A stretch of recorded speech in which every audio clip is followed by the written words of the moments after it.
Kinshasa na biso réalité ya banaki réalité ya banakino.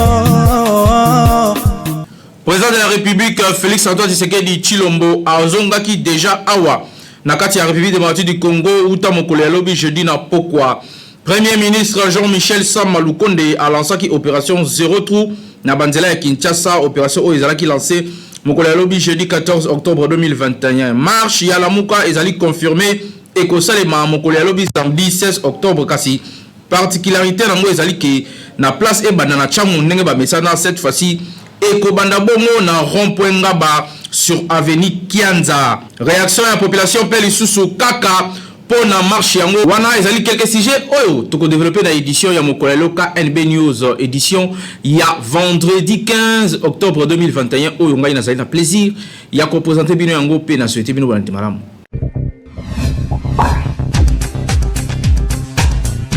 Tofongola édition oyo pona koloba que lelo lisusu kaka ndenge ezalaka momesano conseil des ministres et salimaki et sikawapi bakondi ya mboka ba réfléchissaka par rapport à makambo nyonso oyo ezali ko déranger mboka na biso situation sécuritaire économique et santé ezalaki passer en revue pona koluka ba solution oyo eko permettre na bana mboka ba vivre kitoko. Bokoza compte rendu nango na édition na biso ya mokolo ya lobi na nzela ya ministre ya communication et médias Patrick Muyaya Katembwe.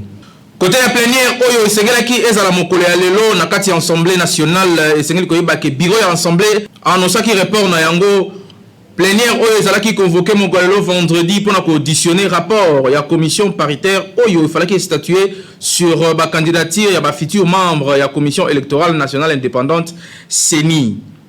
Officiellement report oyo et salemi suite ya ba raison technique ndenge ba indiqué na bureau ya président Mbosso. Plusieurs parties prenantes oyo sengela qui va participer à processus oyo bazali ko déplorer manque ya consensus notamment na kati ya union sacrée de la nation pe na kati ya ba plateforme ya ba confession religieuse pour na ko désigner ba membre ya CENI. Tokozonga yango avec force et détail na édition ya mokolo ya lobi. Kaka ndenge na ba ebandeli ya édition oyo président de la République Félix Antoine Tshisekedi Tshilombo asi azongi na mabele ya bakoko awa na Kinshasa mokolo ya lobi jeudi 14 octobre 2021. Voilà un reportage proposé Nanomi Pila. Président de la République démocratique du Congo, Félix Antoine Tshisekedi Tshilombo, a zongaki na Kinshasa jeudi après-midi au terme de la visite officielle a effectué Bongo na Émirats Arabes Unis, wapi a komaki samedi dernier sur invitation ya prince héritier d'Abu Dhabi, pe sous vice-commandant suprême ya ba force armée émirati. Oyo abengisaki ye président ya RDC akendai ko visiter tour Khalifa na immeuble ya 150 étages moko ya ba immeuble ya molai makasi na mokili mobimba yambo ya ko s'envoler pour na RDC na aérodrome présidentiel Wuta Dubai ndenge presse présidentielle etalisi chef de l'état congolais na o etali visite na ye pe séjour na ye kuna na Émirats Arabes Unis a échangé avec une personnalité politique pe ba homme d'affaires émirati. Yango ezalaki bongo essentiellement sur coopération bilatérale à travers partenariat moko gagnant-gagnant pe ba opportunité d'investissement ya ba état fédéral na ba infrastructure énergie santé mine sécurité défense pe bongo na bongo. Président RDC azali kotambola bisika bonso pona kolukako investisseur baya a na mboka na ye pour que à faire découvrir le grand Congo na mokili mobimba. Toba ke chef de l'état congolais a supervisaki mardi eleki signature ya 7 protocoles d'accord au cours ya rencontre bilatérale organisée na pavillon présidentiel Expo 2020 Dubaï entre ba délégation PEB opérateur économique émirati conduite par son Altesse le souverain à Dubaï, vice-président de la Fédération des Émirats Arabes Unis, PEB personnalité ndenge. Boye balisusu que chef de l'État congolais, président en exercice de l'Union africaine Félix Tshisekedi abengaki mercredi na discours na ye Assise Global Business Forum Africa 2021 osenga na ba Émirats Arabes Unis pe bamboka ezali déjà ko émerger ba s'associer na grande œuvre ya modernisation ya RDC pour ezali moko ya pays le plus important en Afrique. Atalisaki que République démocratique du Congo ezali ko aspirer ko koma na ba prochaines années référence ya Afrique. Pourquoi pas mboka wezali envisager ko lancer vaste programme ya reconstruction, modernisation pe ko créer ba conditions attrayantes pe ba nouveau investissement. Ndenge ya ebisaki ba participants na ba 6 yango. Chef de l'État alobaki kozala particulièrement satisfait na ba riche expérience oyo azwi na Émirats Arabes Unis na mise en place ya ba capacité d'ingénierie pe lisusu lolenge kani batonga mboka na bango atambolaki pe atalaki nyonso wana parmi ba secteur oyo asepelaki na yango ezalaki bongo ko renforcer ba lien coopération na oyo etali bongo ba infrastructure, énergie, développement ya ba ressources humaines, ba petites et moyennes entreprises, agriculture pe ba nouvelles technologies de l'information et de la communication. Pona ye détermination ya gouvernement congolais à se concentrer sur le développement ya ba infrastructure et ezali accroissement ya production énergétique justifié na ba réforme profonde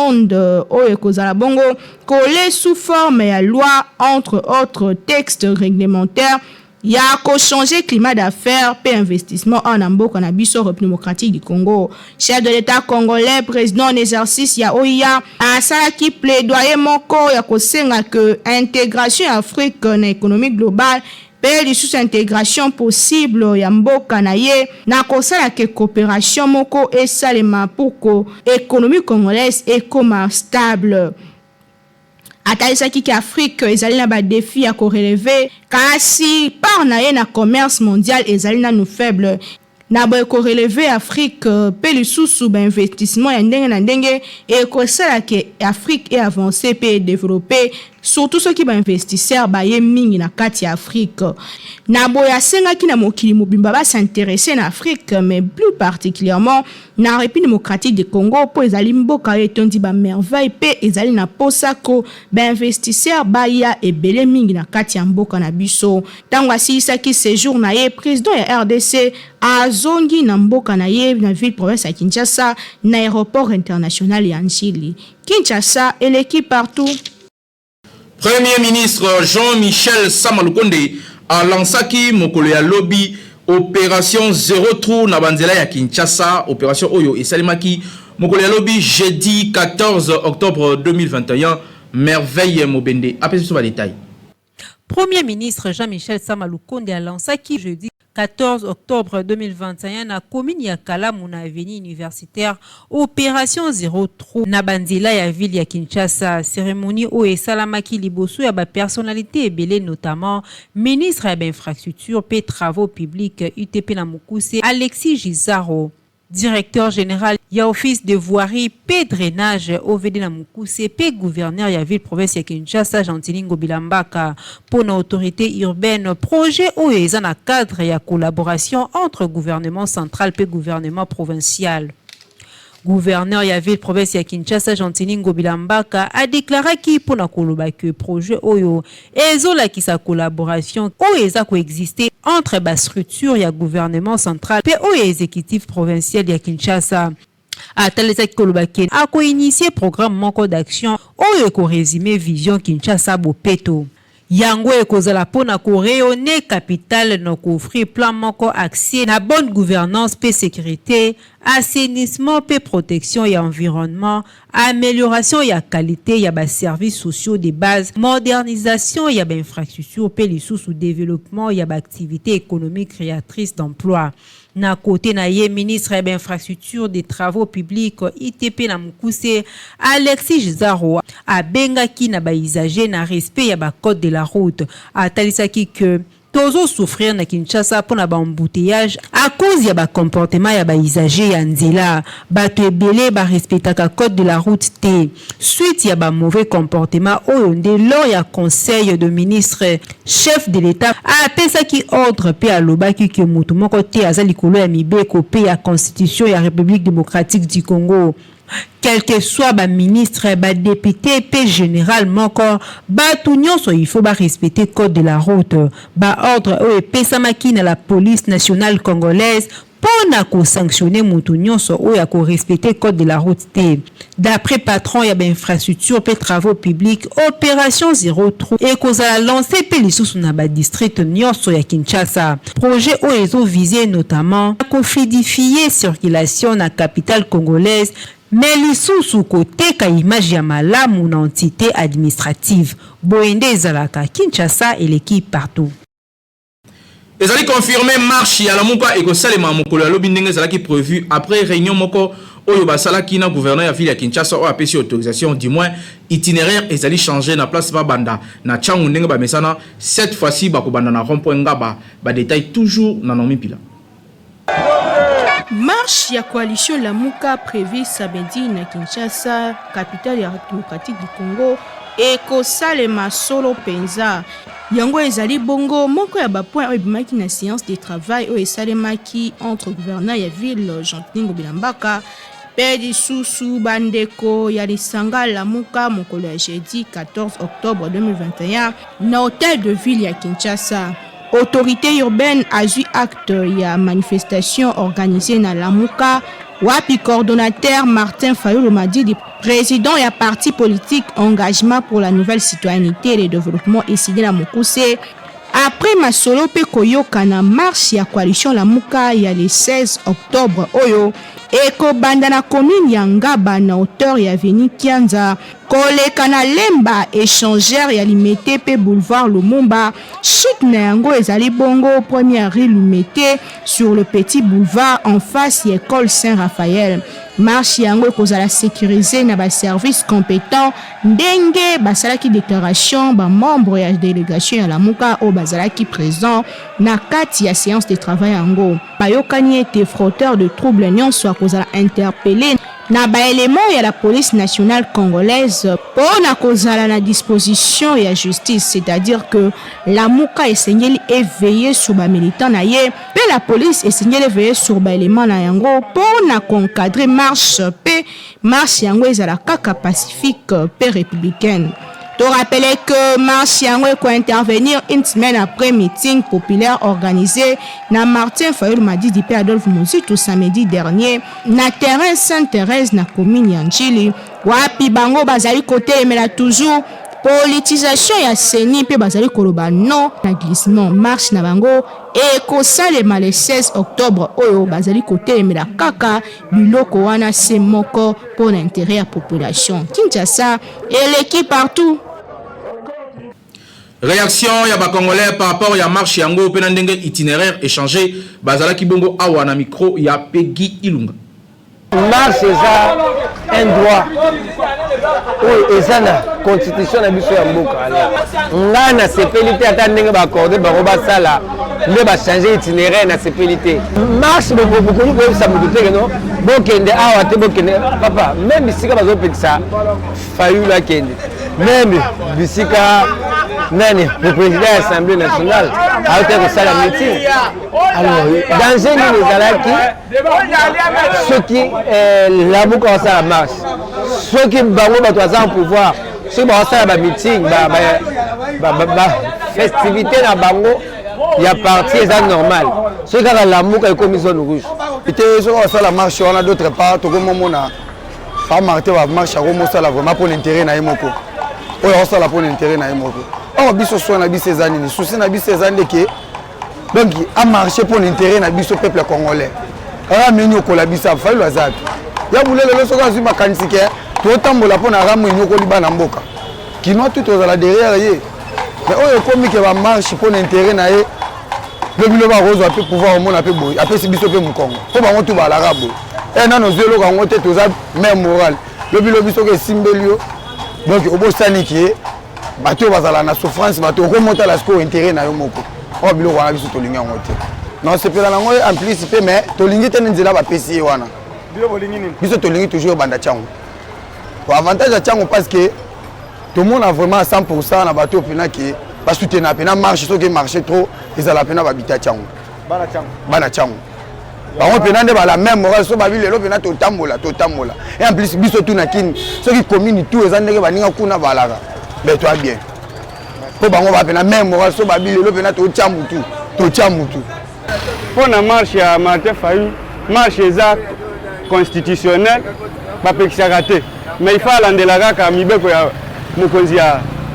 province ya Kinshasa nda yebisa ka banana veni 15 ati na première rue et ça normal. Bon et ça vision à gouverneur peut-être à moni kuna chaque fois ba makelele kaka kuna de Kinshasa za ka changute. Yango ba yebise a changer peut-être tout monde a une force na epeza à côté kuna. Bon, la stratégie politique, na moni ngoza initiative moko ya bien parce que tant que le gouverneur a pensé que les politiciens vont plus que se pencher dans le Tchangu pour accompagner la marche politique. Mais comme stratégie, initiative bien. Comme ça, cette fois-ci, ils ont que nos gouverneurs a péqué bango ou pas, mais c'est une bonne initiative. Va changer un peu l'itinéraire dans bango au sal. Pour que on marche, il faut toujours kaka tchang.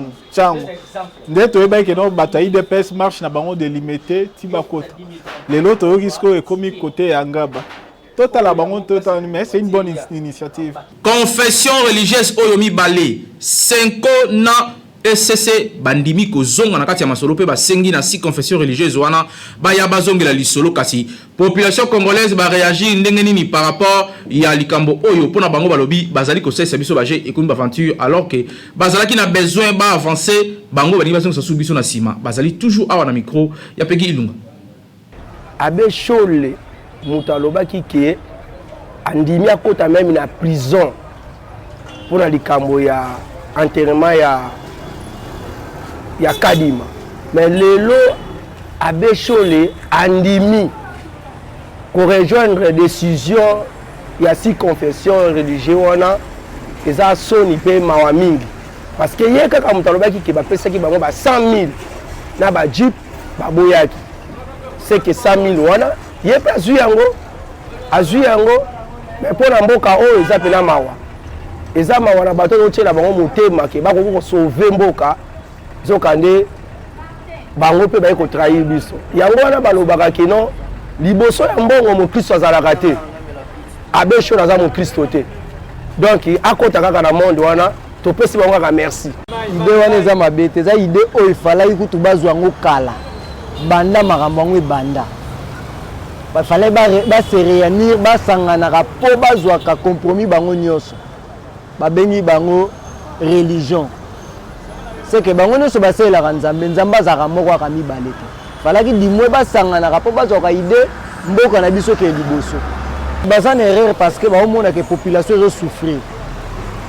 soki bazalaki na souci na biso balingaki bazala na bomoko na boyokani mais yango siko biso oyo bango baosala biso siko mpasi ezozongela biso petit peuple je sais que bamote ya mabe oui là dimwe na kosoutenir bango na ide na bango eza ide malamu gouvernement azwi charge ya kopona mokonzi ya kokamba seni apesa yango bachrétien est-ce que na 1960 avant biso bacongolais tokende na baélection ezalaki baconfesseur religieux bandozwa décision ezongela ministère intérieur balongona mo baconfesseur wana bango bazozongisaka biso toujours na même nzungu balambela biso na 2006 même nzungu balambela biso na 2009 même nzungu balambela biso na 2016 même nzungu balambela biso na pardon na 2018 et puis même nzungu balambela biso na 2023 kaka baconfesseur religieux ne bazwaka ba mikano pona kozala pona kopona mokonza oya kokamba maponomi non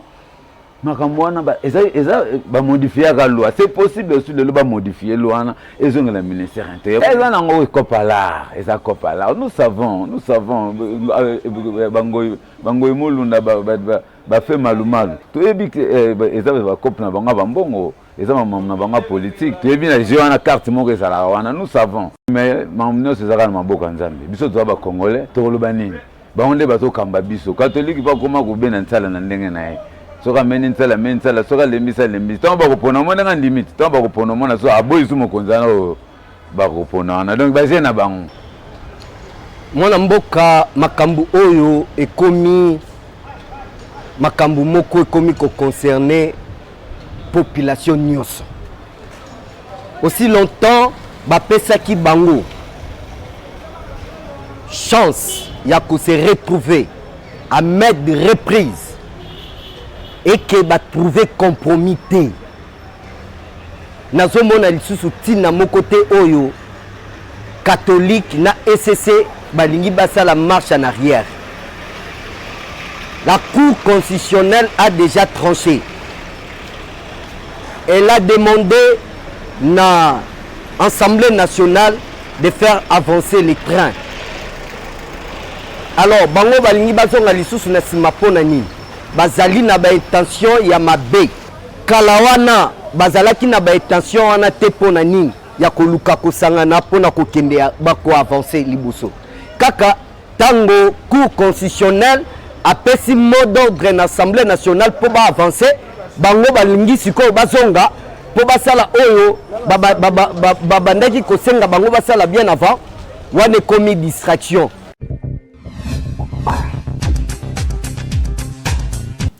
Journée mondiale, il y a lavage des mains pour éviter ba maladie auto benga ya ba main sale awa ba détail et pesami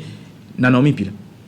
Le 15 octobre, il y a chaque année, qui célèbre la journée mondiale de lavage de mains. Le 15 octobre 2008, première journée mondiale du lavage de mains, et ils ont célébré Nabamboka et Belé. Objectif principal, les alaki qui sensibiliser maximum yabato sur conséquences y a mauvaise hygiène de mains. UNICEF Nangambonaye très impliqué dans l'organisation événement yango azali ko indiquer que la cible principale ya journée à l'élo et azali ko constituer banamiki notamment na kati ya ba école pona bana mingi balinga ko sukola maboko te pe ba yebaka ko sukola maboko te na kati ya ba école par exemple mingi batiaka ba lavage de main te nde occasion ya ko rappeler importance ya lavage de main mokolo ya lelo ezali très important ko sukola maboko régulièrement pe na savon lisusu na mai ya peto po yango epargnaka na maladie ya ndenge na ndenge mingi ezali ba pays en voie de développement de bazalaka concerné en premier chef na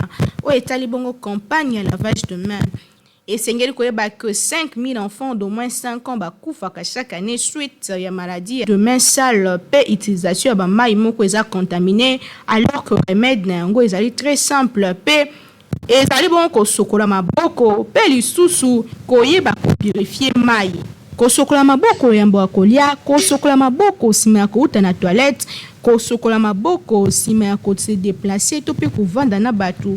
Na bozongi na ndako ezali très important kosokola maboko, surtout na période o ya COVID-19 o ekolakisa biso lisusu importance ya kosokola maboko.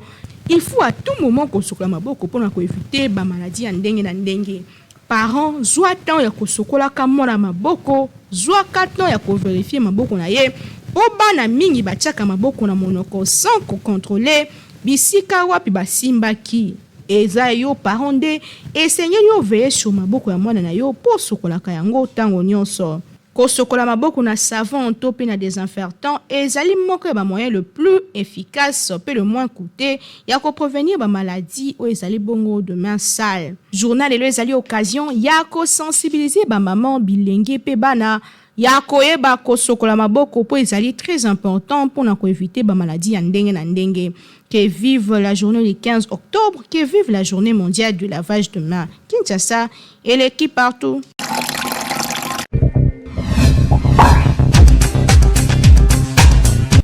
Question ya mokolo lelo ezali pona nini ba papa babala noki après avoir kokufisa mwasi na ye kasi ba mama akoki ko signer ko fanda na yata 15 ans 20 ans sans kolinga lisusu bakino ba répondaki boye na micro ya Merveille Mobende Pepegi Ilunga.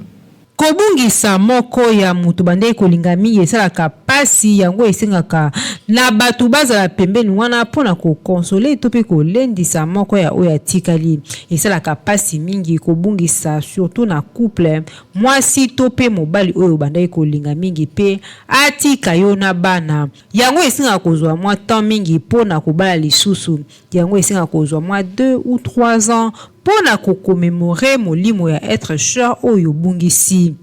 mwasi to pe mobali oyo bande kolinga molongo na bolingwa solo en tout cas ekozwa mwa temps mingi po azwa lisusu likanisi ya kobala kasi ya pasi ezalaka na ba couple ebele surtout na mibali mingi soki mwasi akufi ye deja makanisi na ye ke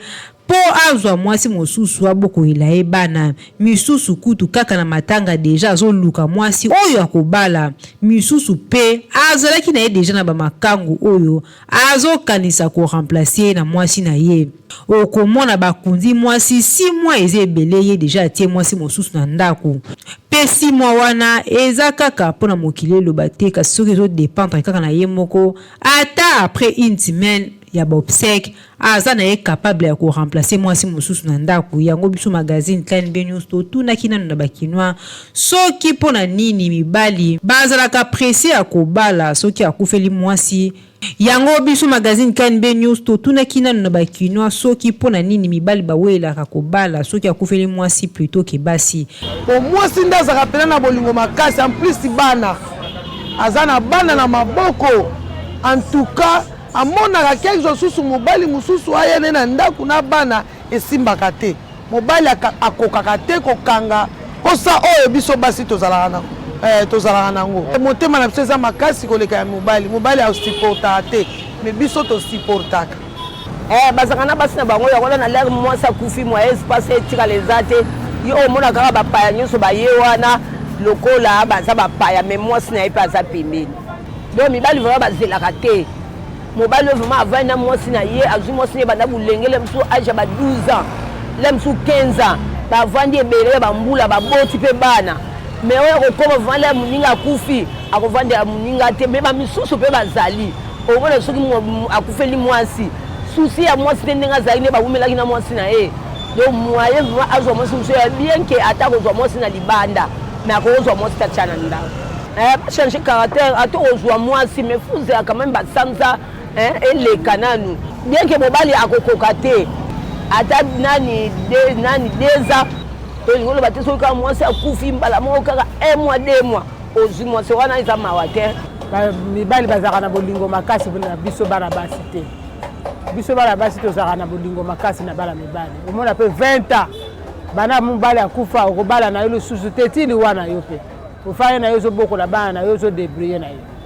mposa kobala ezalaka su te mpona nini otali esika yo owuti mpasi yo moni makambo ebele oyo osali soki obali ekopesaka kitoko te malamu kaka nafana nabokola bana nga nabokola bakoko na nga nazala ya lese po soki obali lisusu motungisi ekozala ebele oyo kutu nazalaki nango ya pasi sikoyo susu nabakisa su pasi ntina moko te eza mabe acte wana basalaka bazangisaka bolingo biso bao batikalaka oyo batikalaka sikoyo alobi soki natie bolingo moninga akutu tala kaka ndenge asali bongo ngai ozomona kozangisa bolingo yango wana ezali na makambo ebele mpe na baraison ebele oyo biso mibali tokokaka mpe kofanda boye te mpo deja soki tobalaka mpo mwasi na kati ya ndako azali mama oyo akontrolaka ndako nyonso soki lelo yaza te lelo akufi bana peut-être bana baza mike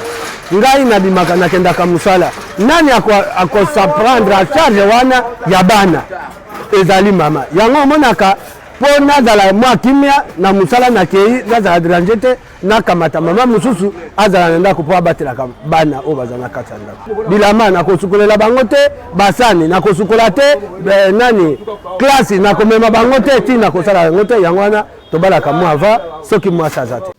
kobala lisusu soki okufeli mwasi to pe mobali eza nango mabe te soki age eza nango nano okobala na yo kasi esengaka kozwa mwa temps mingi mpona kokomemore molimo ya molongani na yo obandaki kolinga mingi ifo kolakisa motu obungisi ke azalaki motuya mpona yo ata na famille na ye to pe na quartier bamona ke ozalaki na bolingo ya mwasi na yo pe obandaki koconsidere ye Kinshasa eleki partout.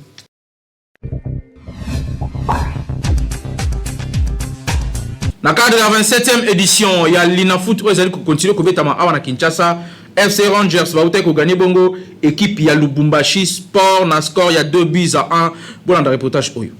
Académie Club Rangers, il y a Kinshasa a gagné formation. Il y a Lubumbashi Sport, na 3e défaite na la saison. Match yango, il y a score, il y a 2-1. Et s'inscrire dans le cadre de la phase aller à 27e édition du championnat national de football Ligue 1. Oyo ebetamaki mokolo ya lobi jeudi 14 octobre 2021 à stade de Martyr ya Pentecôte awa na ville ya Kinshasa, capitale ya République démocratique du Congo. Ba académicien bangonde ba fongola ki score na 54e minute na frappe moko ya Chitengelu Sala avant que Kachala Wanetebe aya ko marqué deuxième but sur penalty na 74e minute suite na faute moko face à la défense ya Bakamikaze ya Lubumbashi na surface de réparation. Unique bi ya Lubumbashi Sport ezalaki inscrit bongo vers ba ultime minute, c'est-à-dire na suka pe yango pe ezalaki kaka sur penalty. Et singeli ko signaler que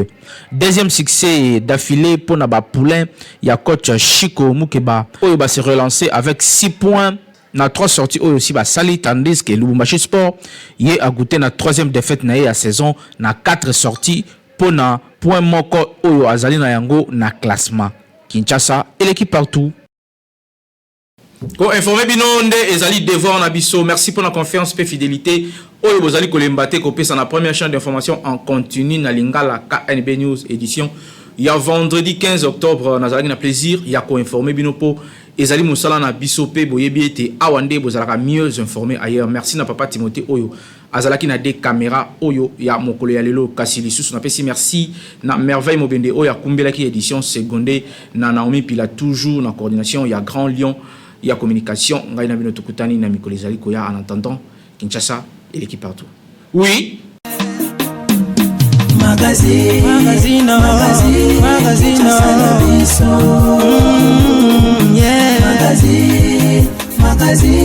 Kinshasa na biso. Réalité ya banaki, réalité ya banaki, réalité ya banaki no.